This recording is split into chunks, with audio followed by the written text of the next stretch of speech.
Ladies and gentlemen, welcome to this edition of King David's Knowledge.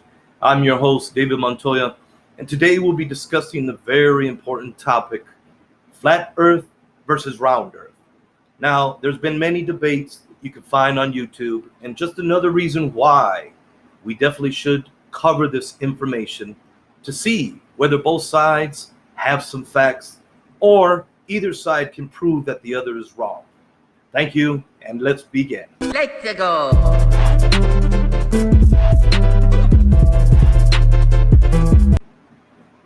The Book of Job is one of the oldest recorded stories in the ancient world. Now let's cover that in the Bible to find out exactly what they described when the earth was created. Chapter 38, the Book of Job. Then the Lord answered Job out of the whirlwind and said, "Who is this that darkeneth counsel by words without knowledge? Gird up now thy loins like a man, for I will demand of thee, and answer thou me. Where wast thou when I laid the foundations of the earth? Declare, if thou hast understanding. Who hath laid the measures thereof, if thou knowest? Or who hath stretched the line upon it? Whereupon are the foundations thereof fastened? And who laid the cornerstone thereof?" Along in the ancient world were many different cultures and empires, well known in recorded history. These same people and their beliefs knew that the earth was flat. None of them ever explained that the earth was round. We have the Babylonians, we have the Egyptians, we have the Assyrians, the Greeks, we had the Persians, we had the Hindus, we have the natives, and many others in other religious cultures around the world. So again, if earth was round, why do so many people in the ancient world knew nothing about it? And they were all consistent of a flat earth. And even in times where there was no media, no ways to travel as quickly as we do now, compare the numbers together in all those ancient worlds to now just the beginning in our modern times under the influence of Galileo, Copernicus, and Newton. There's no way those numbers in ancient times is smaller than our numbers today. In the ancient world, Egypt specifically, one of the ancient wonders of the world was known as the Lighthouse of Alexandria.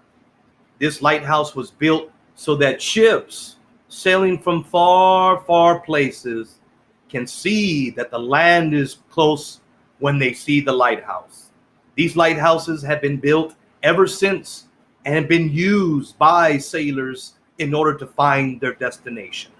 On May 27, 1931, the Swiss physicist known as Auguste Piccard and his assistant Charles Kuiper had traveled in a huge balloon that reached 10 miles straight up in our atmosphere.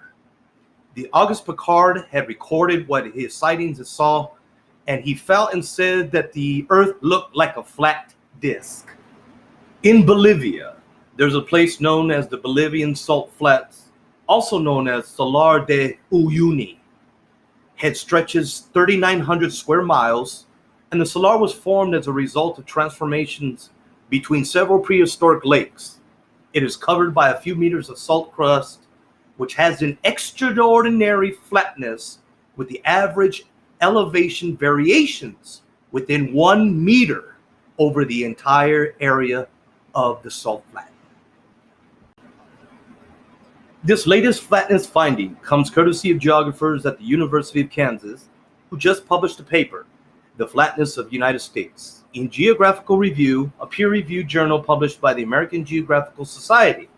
KU professor Jerome Dobson and his colleague Joshua Campbell, who works at the State Department's Office of the Geographer, conducted a geomorphometric analysis of the contiguous United States, a measure basically of the nation's lumps and bumps. And their finding was that not only Kansas, but 6 other states were flat as a pancake. Lastly, science and growing up in science schools will teach you that it takes 4,000 miles to get to the center of the earth. And once you get there, there's a huge iron core. Well, The furthest that anybody's ever drilled was only 7 miles in Russia. So how can anyone claim what they find in a place they've never been to? There's no scientist, there's no military commander, there's no leader, anybody that's been and existed on Earth that can claim to know what's inside the Earth. So again, how can science and people that theorize in rooms about places they never seen before and have the knowledge of what's there when they never seen it themselves? Ladies and gentlemen, thank you for this edition of King David's Knowledge. You want me to explode? Yes! Okay, I'll try. Bring together the juice.